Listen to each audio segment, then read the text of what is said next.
Hey there, gang. Today I'm going to speak to you about a certain type of people. I'm going to warn you about them. Now, these folks gather in successfully larger and larger groups until they become aware of their own power. And when they do, they exert that power, but never in kind ways. They say that they're trying to make the world a better place. They're trying to make it better for you. You, sir, you, madam, who are watching me right now. They'll start off by saying they're trying to make the world better for you and their little slice of the world, however they define that slice. But the self-awareness, the power grows, their ambitions rise, the reach extends. They promise you dignity, integrity, power of your own, completely ignoring and dismissing the integrity and dignity and power you already possess. This is what they promise. What they deliver is at odds with what they promise. Now, you may think I'm speaking of a certain particular political party or social movement, of a particular person or persons in their coterie, but no. Just as redemption and purpose and happiness are open and available to all, so too is perversion of purpose. So too is reduction and intolerance and meanness and stinginess. Just as enlightenment is available to all, so too is darkness. If anyone tells you that you're a victim, tell them, no, I'm not. If anyone tells you to be angry because they say you're victimized or marginalized, say, no, I won't. If anyone tries to define you as depressed and oppressed, tell them, step aside, sucker. But tell them politely. If anyone tries to tell you to be mean and angry and sad about things that you didn't used to be mean and angry and sad about, then tell them you got better things to do than to hang around being pulled down by some fool. And then go out and find someone to lift you up.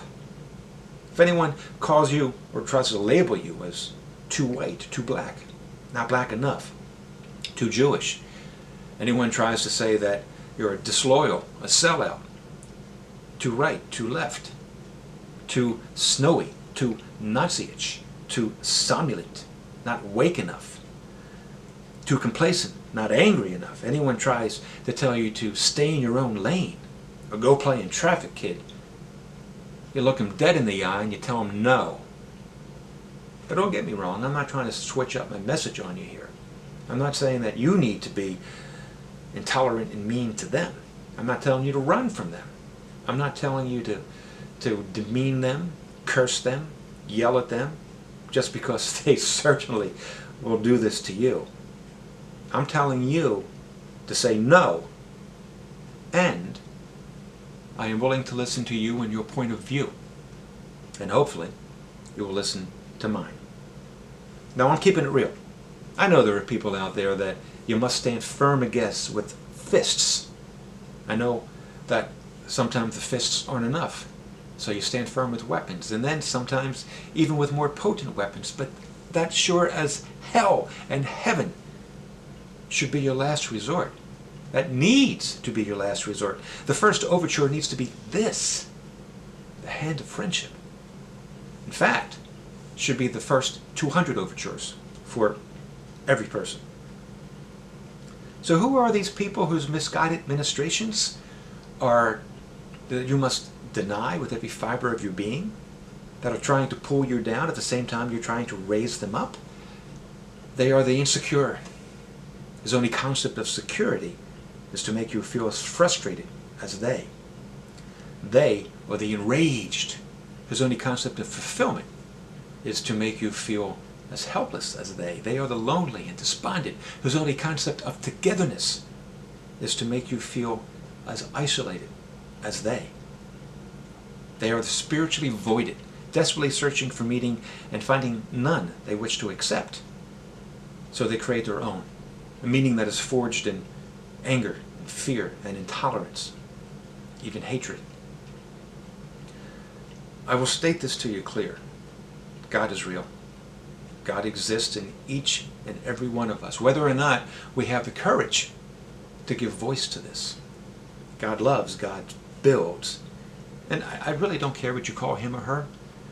What I call him, Christ, is my understanding, my perspective. And the universal understanding of God is one who loves universally, one who builds, one who forges, one who gives us that purpose that we need. Now, God does not tear down or denigrate or reduce. No, man does that, humanity. And we do it to ourselves, don't we? We are often our own worst enemies. Believe it when I tell you that every foolishly misguided person out there who wants you to feel besieged or unloved or unworthy first starts with themselves. They feel the rage and despondency. So then they decide that you need to feel it too. But just as we are our own worst enemies, or can be, we can also be our most trusted friends. We all have these times when we are our own worst enemies, but hopefully we get through it. We grow a little, we learn a little, get a little wiser, and then we can leave all this self-enemy nonsense behind. We become our own best friends, and we leave it that way. So let me leave you with this. Rise. Lift yourself up. Be glorious. And then create that world. Make it exist today, this world that we've all been striving for, this world that we've all been praying and hoping for. A world of community, of joy, of purpose. And then take pride in the fact that you helped to bring this all about through the power of you. My friends, I will see you next week. There it is. Peace.